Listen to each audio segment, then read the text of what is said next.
বাংলাদেশের কোনো লাইফ নেই, অলরেডি পুরো দেশটাই এখন লাইফ সাপোর্টে।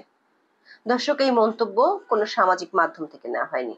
এই মন্তব্য আদালতে, ঢাকা মেট্রোপলিটন ম্যাজিস্ট্রেট জামশেদ আলমের আদালত 24শে জুলাই একটি মামলার শুনানিতে এমন মন্তব্য করেছেন। আদালত মনে করছেন, ডক্টর ইউনূসের শাসনামলে দেশে মোটামুটি ল ইন অর্ডার নেই বললেই চলে। দর্শক, শুধু আদালত নয়, অন্তর্বর্তী সরকারের বর্ষপূর্তি না হতেই হতাশায় ভেঙে পড়েছেন তার মিত্ররাও। ডক্টর ইউনূসের সরকারের লক্ষ্য, উদ্দেশ্য এবং দক্ষতা নিয়ে তুলেছেন নানান প্রশ্ন। সরকার সমর্থক হিসেবে পরিচিত সংবাদ মাধ্যমগুলোতে ছাপা হচ্ছে সিরিজ মতামত। এসব মতামত যারা দিচ্ছেন তারাই এক সময় উচ্চ কণ্ঠে স্বাগত জানিয়েছিলেন ডক্টর ইউনূসকে, অথচ 1 বছর না যেতেই তারা বলছেন অপশাসনের এমন দূরত্ব বাংলাদেশের ইতিহাসে কখনো দেখা যায়নি। সূত্রগুলো বলছে, শুধু দেশীয় নয়, ডক্টর ইউনূসের বিদেশি মিত্ররাও আস্তে আস্তে দূরে সরে যাচ্ছে। প্রশ্ন হলো, অন্তর্বর্তী সরকারের মিত্রদের এত তাড়াতাড়ি মোহভঙ্গ কেন ঘটলো? এটি কি শুধুই মোহভঙ্গ, নাকি নতুন কোনো পরিবর্তনের আগাম ইঙ্গিত? বিস্তারিত জানতে চলুন যাওয়া যাক। সামাজিক মাধ্যমের আলোচনার বিষয় নয়, ঢাকার সিএমএম কোর্টের এক বিচারকের বক্তব্য থেকেও পাওয়া যাচ্ছে বিপর্যয়ের ভয়াবহতার ইঙ্গিত। সচিবালয়ে ভাঙচুর ও হত্যা চেষ্টার অভিযোগে আটক 4 জনকে 24শে জুলাই পাঠানো হয় আদালতে। এই সময় শুনানিতে বিচারক জামশেদ আলম বলেন, বাংলাদেশটার কোনো লাইফ নেই, অলরেডি পুরো দেশটাই এখন লাইফ সাপোর্টে। জুলাই আন্দোলনে অংশ নেওয়া ঢাকা বিশ্ববিদ্যালয়ের এক ছাত্রকে আদালতে ছাত্রলীগ কর্মী হিসেবে দাবি করেন সরকার পক্ষের আইনজীবী। তবে ওই ছাত্র আদালতকে বলেন, তিনি ছিলেন জুলাই আন্দোলনে বিজয় একাত্তর হলের সহ সমন্বয়ক, কখনো ছাত্রলীগ করেননি। তখন বিচারক বলেন, কোথায় কারে কিভাবে ধরে নিয়ে আসছে, এখন অসুবিধা হচ্ছে আমাদের ভেতরে ও বাইরে ষড়যন্ত্র হচ্ছে। জুলাই আন্দোলনে যারা ভূমিকা রাখছে তারা এখন ষড়যন্ত্রের শিকার হচ্ছে। জুলাই আন্দোলনে অংশ নেয়াদের লাইফ অলরেডি শেষ হয়েছে। তিনি আক্ষেপ করে আরো বলেন, আমাদের দেশটা বারোয়ানি অলরেডি শেষ। ওদের বিরুদ্ধে যে অভিযোগ এসেছে, ওরা কি আর চাকরি পাবে?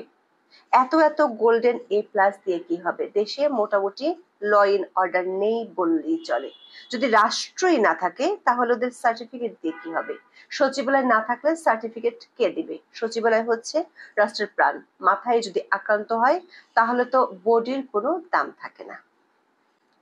দর্শক, ইউনূস শাসনামলে রাষ্ট্রের মাথায় যে পচন ধরেছে সেটি শুধু বিচারক নয়, ইউনূসের সবচেয়ে ঘনিষ্ঠ মিত্ররাও এখন হাড়ে হাড়ে টের পাচ্ছেন। ডক্টর ইউনূসের দুঃসময়ে যারা তার হয়ে লড়েছিলেন তারাও এখন দেশের অর্থনীতি, রাজনীতির ধ্বংস দেখে চিন্তিত। গত বছর 8ই আগস্ট ডক্টর ইউনূস ক্ষমতা নেওয়ার পর থেকেই অন্তর্বর্তী সরকারের শক্ত সমর্থক হিসেবে পরিচিতি পায় দেশের শীর্ষ দৈনিক প্রথম আলো। পত্রিকাটির ঘনিষ্ঠ হিসেবে পরিচিত অনেকেই জায়গা পেয়েছেন উপদেষ্টা পরিষদেও। বিভিন্ন সময় 5ই আগস্টের পরিবর্তনকে ঘটা করে উদযাপন করতেও দেখা গেছে প্রথম আলোকে। তবে অতি সম্প্রতি দৈনিকটির অবস্থানে দেখা যাচ্ছে পরিবর্তন। এক সপ্তাহে তাদের আয়োজন করা 2টি গোল টেবিলে অন্তর্বর্তী সরকারের কড়া সমালোচনা করেছেন অতিথিরা। এই অতিথিদের সবাই এক সময় ডক্টর ইউনূসের সরকারকে স্বাগত জানিয়েছিলেন প্রাণ খুলে। আবার তাদের কড়া বক্তব্য খুবই গুরুত্ব দিয়ে প্রকাশ করেছে প্রথম আলো। যুক্তরাষ্ট্রের পাল্টা শুল্ক নিয়ে 21শে জুলাই গোল টেবিল আলোচনা আয়োজন করে প্রথম আলো। সেই বৈঠকে হামিম গ্রুপের এমডি একে আজাদ সরকারের দক্ষতা ও কর্মকাণ্ড নিয়ে তীব্র হতাশা জানান। 40 বছরের ব্যবসায়িক জীবনে রপ্তানি খাতে এতটা সংকট আর কখনো দেখেননি বলে মন্তব্য করেন তিনি। যুক্তরাষ্ট্রের সঙ্গে দর কষাকষিতে সরকার পুরোপুরি ব্যর্থ অভিযোগ করে তিনি বলেন, সবার ধারণা আমাদের মাথার উপর একজন আছেন, তিনি এটা ফুদিয়ে দেবেন আর সব সমস্যার সমাধান হয়ে যাবে, যার জন্য আমাদের কোন রকম মূল্যায়ন করা হচ্ছে না, কোনো লবিস্ট নিয়োগের চিন্তা করা হচ্ছে না।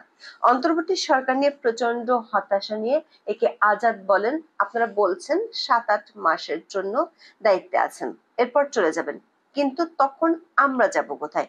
আমাদের কার কাছে ফেলে রাখছে? অথচ ডক্টর মোহাম্মদ ইউনূস ক্ষমতা নেওয়ার পর তার প্রতি নিরঙ্কুশ সমর্থন জানানো ব্যবসায়ী নেতাদের মধ্যে একে আজাদ অন্যতম। প্রধান উপদেষ্টার শপথ অনুষ্ঠানে যোগ দেওয়ার পর তার উচ্ছ্বসিত প্রশংসাও করেছিলেন তিনি। অথচ বছর না ঘুরতেই অন্তর্বর্তী সরকার নিয়ে প্রচন্ড হতাশা তিনি তুলে ধরেন প্রথম আলোর গোলটেবিল বৈঠকে। একই অনুষ্ঠানে সিপিডির সম্মাননীয় ফেলো দেবপ্রিয় ভট্টাচার্য তীব্র ক্ষোভ প্রকাশ করেন। আওয়ামী লীগ সরকারের সময় আর্থিক খাতের দুর্নীতি শ্বেতপত্র প্রণয়ন কমিটির প্রধান ছিলেন ডক্টর দেবপ্রিয়। গত বছর 1 ডিসেম্বর শ্বেতপত্রের প্রতিবেদন প্রধান উপদেষ্টার হাতে তুলে দেওয়ার সময় তার মুখ ছিল হাসিমাখা। তবে প্রায় 7 মাসের মাথায় তিনিই প্রশ্ন তুলেছেন সরকারের ভিতরের গোপন সরকার নিয়ে। গোল টেবিলে হতাশা ভরা কণ্ঠে দেবপ্রিয় ভট্টাচার্য বলেন, বৈষম্য বিরোধী চেতনায় আনা নতুন সরকারের কোনো নৈতিক অবস্থার পরিষ্কার নাই। সংস্কারের যেটুকু সম্ভাবনা ছিল তা প্রায় শেষ।